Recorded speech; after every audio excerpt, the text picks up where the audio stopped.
ഇത് എന്നെ സംബന്ധിച്ചിടത്തോളം സിനിമയല്ല പരീക്ഷണം, എന്റെ കഥാപാത്രമാണ് ഇതിലെ ഏറ്റവും വലിയ പരീക്ഷണം. വിനായകനാണ് നമ്മുടെ സിനിമയിലെ നായകൻ. ഞാൻ നായകനാണ്, പക്ഷെ പ്രതിനായകനാണ്. ഈ സിനിമയിൽ ഞാൻ ചെയ്യുന്ന കഥാപാത്രങ്ങൾ പക്ഷേ നിങ്ങൾക്ക് സ്നേഹിക്കാനോ ഇഷ്ടപ്പെടാനോ വലിയ ബുദ്ധിമുട്ടാണ്. പക്ഷേ ഈ കഥാപാത്രം നിങ്ങൾക്ക് സിനിമ കണ്ടു പോകുമ്പോൾ തിയേറ്ററിൽ ഉപേക്ഷിച്ചിട്ട് പോകാൻ പറ്റും. Thank you so much, Mamuka, for being in Kerala, for being in the Malayalam cinema. കേരളത്തിൽ ജനിച്ചതില് മലയാളി ആയതില് ഓരോ മലയാളിയുടെയും പേരില് ഞാൻ നന്ദി അറിയിക്കുകയാണ്. Thanks a lot, Mammukka. So മമുക്കയുടെ ഇതുവരെ നമ്മൾ കാണാത്ത പുതിയൊരു ഭാവം, ആ ഒരു പുതിയ മമുക്കയുടെ രണ്ട് കൈയും കിട്ടി സ്വീകരിക്കാനായിട്ട് മലയാളി പ്രേക്ഷകർ ഇങ്ങനെ കാത്തിരിക്കുകയാണ്. മമുക്ക മൈക്കിനാണ് നോക്കുന്നത് തോന്നുന്നു. ഇനി ഞാൻ ദീർഘിപ്പിക്കുന്നില്ല.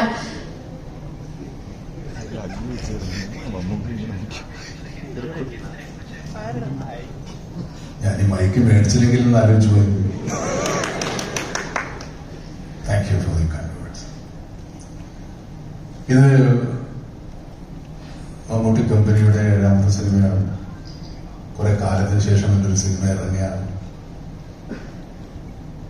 ഈ സിനിമയ്ക്ക് കുറച്ച് കാലതാമസം ഉണ്ടായിരുന്നു. കാരണം നിങ്ങൾക്ക് അറിയാം, ഇത് ഞാൻ വളരെ ആഗ്രഹിച്ച് ചെയ്യുന്ന സിനിമകളാണ്. ഞങ്ങളുടെ എല്ലാ പ്രൊഡക്ഷനും ഇനി ഒരുപാട് നല്ല സിനിമകൾ ചെയ്യണമെന്ന് ആഗ്രഹമുണ്ട്, ഇല്ലെന്നല്ല. ഓരോ സിനിമയും വളരെ സന്തോഷത്തോടെ പ്രേക്ഷകർ സ്വീകരിക്കുമ്പോൾ സമാധാനമുണ്ട്. നമുക്കിനിയും നല്ല സിനിമകൾ ചെയ്യാൻ സാധിക്കും. അതിന് നമ്മുടെ പ്രേക്ഷകരുടെ എല്ലാ സപ്പോർട്ടും ഉണ്ടാവും എന്നുള്ളൊരു ആത്മവിശ്വാസം. ഈ സിനിമയും അങ്ങനെയാണ്. ഇതൊരു പരീക്ഷണ സിനിമയെന്നല്ല ഞാൻ പറയുന്നത്. പരീക്ഷണ സിനിമയെല്ലാം പരീക്ഷണങ്ങൾ തന്നെയാണ്. പരീക്ഷണങ്ങളില്ലാത്ത ഒരു സിനിമ ഇറങ്ങുന്നില്ല. 10 കോടിയുടെ ആയാലും ശരി, 100 കോടിയുടെ ആയാലും ശരി, എല്ലാം പരീക്ഷണങ്ങളാണ്.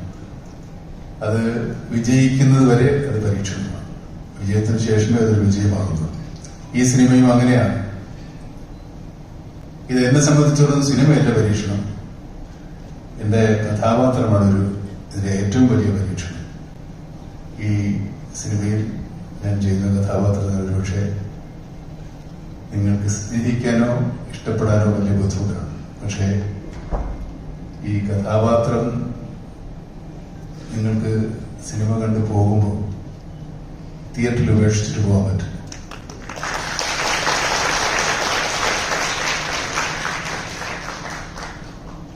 ഈ സിനിമയിൽ എനിക്ക് ആദ്യം ഓഫർ ചെയ്ത റോള് പോലീസ് ഉദ്യോഗസ്ഥന്റെയാണ്. അതെന്നേക്കാൾ കുറച്ചുകൂടി നന്നായി ചെയ്യാൻ വിനായകനാണ് നല്ലതെന്ന് എനിക്ക് തോന്നുന്നു. അദ്ദേഹത്തെ സമീപിച്ചപ്പോൾ പുതുക്കാരൻ എന്നെ വിശ്വാസമായിരുന്നു. ശരിക്കും ഞാൻ തന്നെയാണോ, നിങ്ങൾ വിനായകനാണോ ഉദ്ദേശിച്ചത്? അപ്പോൾ അത് ഈ സിനിമയിലെ നായകൻ വിനായകനാണ്.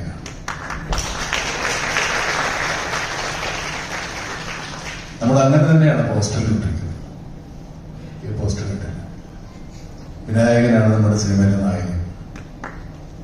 ഞാൻ നായകനാണ്, പക്ഷെ പ്രതിനായകനാണ്.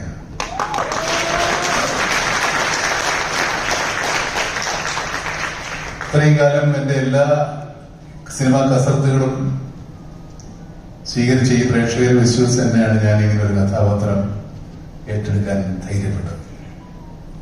എന്റെ ആത്മവിശ്വാസത്തിന് നിങ്ങൾ കൂട്ടുനിൽക്കുമെന്ന് തന്നെയാണ് ഞാൻ വിശ്വസിക്കുന്നത്. കാരണം കഴിഞ്ഞ 45 വർഷമായി നിങ്ങളെ വിശ്വസിച്ച് മാത്രമാണ്, അല്ലെങ്കിൽ നിങ്ങളെ രസിപ്പിച്ചുകൊണ്ട് മാത്രമാണ് ഞാൻ ഇവിടെ നിലനിൽക്കുന്നത്.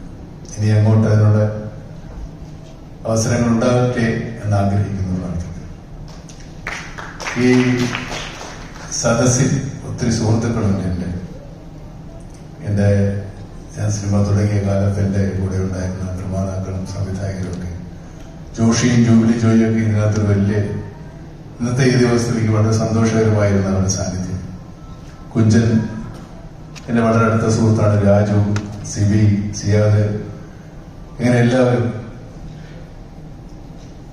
അമൽനീനതും അൻവർ റഷീദും രഞ്ജിത്ത് പോയോ? ഓക്കെ, എന്റെ കൺവെട്ടത്ത് വന്നവര് ഞാൻ കണ്ടുപിടിച്ചതല്ല, അവരെന്റെ മുമ്പിൽ വന്നതാണ്. ഞാൻ കണ്ടുപിടിച്ചെന്ന് പറയാൻ മാത്രം ഞാൻ മറ്റേ കൊളംബസ് ഒന്നുമല്ലേ അവരെ കണ്ടുപിടിക്കുക, ഇവരെ ഇവിടെ തന്നെ ഉണ്ടായിരുന്നതാണ്. അങ്ങനെ ഒത്തിരി ആളുകൾ സിനിമയിൽ എന്റെ ഒരുപാട് എനിക്ക് ബന്ധപ്പെടാൻ, ചുരുങ്ങിയ സമയത്ത് ബന്ധപ്പെടാൻ സാധിച്ച എല്ലാ സുഹൃത്തുക്കളും എത്തിച്ചേർന്നുണ്ട്. അത് മാത്രമല്ല, ഈ സിനിമയിൽ എന്റെ കൂടെ സഹായിച്ചു. ഇതിനകത്ത് പുരുഷ കഥാപാത്രങ്ങൾ കുറവാണ്. ഞാനും വിനായകനും ചേർത്താൽ ജീവൻ മാത്രമേ ഉള്ളൂ. പിന്നെ ഉള്ളത് കുഞ്ഞു റോളിൽ, പിന്നെ വേറെ ചെറിയ ചെറിയ റോളിൽ ആൾക്കാരുണ്ട്. കണ്ടാലറിയുന്ന മുഖം അസീസിന്റെ മാത്രമാണ്. കുഞ്ചനുണ്ട്. അങ്ങനെ വളരെ ചുരുങ്ങിയ പുരുഷ കഥാപാത്രങ്ങളും ബാക്കി മുഴുവൻ സ്ത്രീ കഥാപാത്രങ്ങൾ. ഇത്രയും സ്ത്രീകൾ ഒരുമിച്ച് അഭിനയിച്ചൊരു സിനിമ ഉണ്ടാവില്ല. എന്നല്ല, സ്ത്രീ കഥാപാത്രങ്ങൾക്ക് പ്രാധാന്യമില്ലെന്ന് പറഞ്ഞതിന് പോലെ നമ്മൾ സ്ത്രീകൾ മാത്രമുള്ള സിനിമ എടുത്താണ്. പക്ഷെ അവരെല്ലാവരും ഈ സിനിമയോട് സഹകരിച്ചു. ഇപ്പൊ നമുക്ക് ഇവരെയോട് വിളിക്കണം. യെസ്, അതിനു മുന്നേ നമുക്ക് മെയിൽ ആക്ടേഴ്സ് 2 പേരുള്ളൂ എന്ന് പറഞ്ഞു. അതിനുശേഷം വിളിച്ചാലും നമുക്ക് മെയിൽ ആക്ടേഴ്സ് 2 പേരാണുള്ളൂ എന്ന് നമുക്ക് പറഞ്ഞു.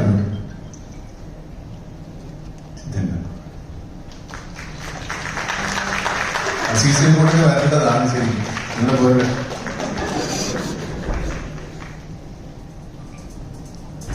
ഇവിടെ പാൻറ്റൊക്കെ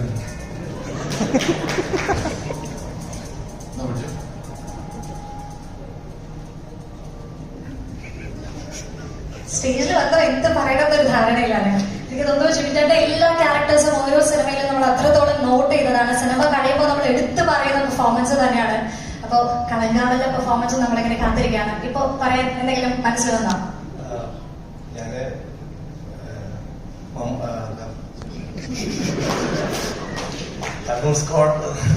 സിനിമയിലെ ഒരു സീൻ സാറിനോടൊപ്പം ചെയ്തിരുന്നു.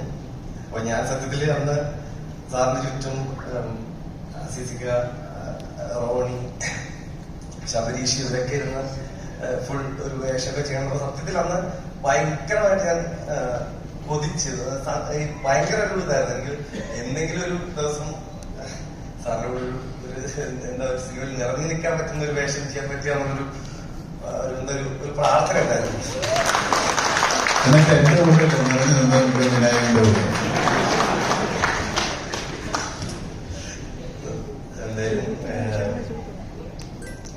സംഭവിച്ചു. ലൈസിലെ കണ്ടാരെങ്കിലും പൊളിച്ചിട്ടില്ലേ?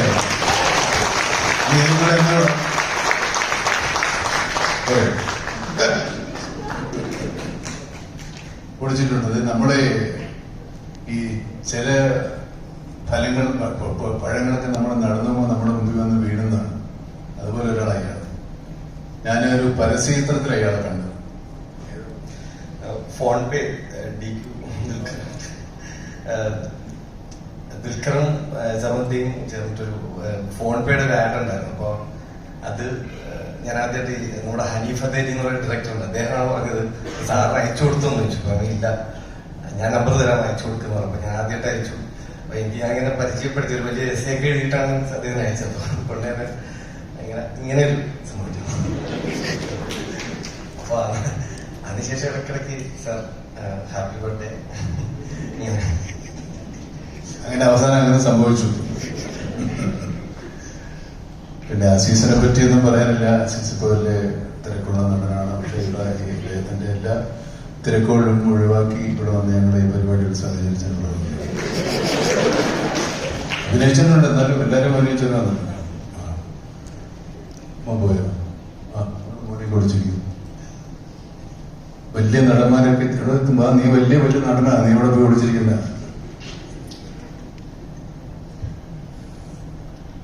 നീ എന്താ വേണ്ടത്? നമുക്ക് ഒരു ചോദ്യം ചോദിക്കാനാണ്. അതിന് ഉത്തരം ഓൾറെഡി നമുക്ക് തന്നു. ഈ ട്രെയിലർ ടീസർ നമ്മളിപ്പോ കണ്ടപ്പോ അതിൽ വിനായകൻ എന്ന പേര് എഴുതി കാണിക്കുമ്പോ 2 കളറിലാണ് വന്നത്. വി നായകൻ ടീസറിൽ നമ്മൾ കണ്ടത്. അത് മമ്മൂക്കയുടെ ഐഡിയ ആയിരുന്നു എന്ന് നമ്മൾ കേട്ടു. അപ്പൊ മമ്മൂക്ക തന്നെ ഓൾറെഡി അതിനുള്ള ഉത്തരം നമുക്ക് തന്നു. പക്ഷെ കൂടുതൽ അറിയാനുള്ള ആകാംക്ഷ കൊണ്ട് ചോദിക്കുന്നു മമ്മൂക്ക, ആ കളർ ഡിഫറൻസ് നേരത്തെ പറഞ്ഞതുപോലെ നായകൻ പ്രതിനായകൻ അത് തന്നെയാണോ ഉദ്ദേശിച്ചത്? കളർ ഡിഫറൻസ് വി നായകൻ വെച്ചാൽ നായകൻ എന്ന് മാത്രമാണ് ഡോമിനേറ്റ് ചെയ്യുന്നത്. ഇപ്പൊ വിനായകനാണ് നായകൻ, അപ്പോഴാണ് വി എടുത്തിടുന്നത്. അങ്ങനെയാണ് നായകൻ കിട്ടുന്ന ചാൻസിലൊക്കെ പറ്റുള്ളൂ. എന്റെ പേര് വെക്കുമ്പോ അങ്ങനെ എഴുതാൻ പറ്റില്ല. മൂട്ടിൽ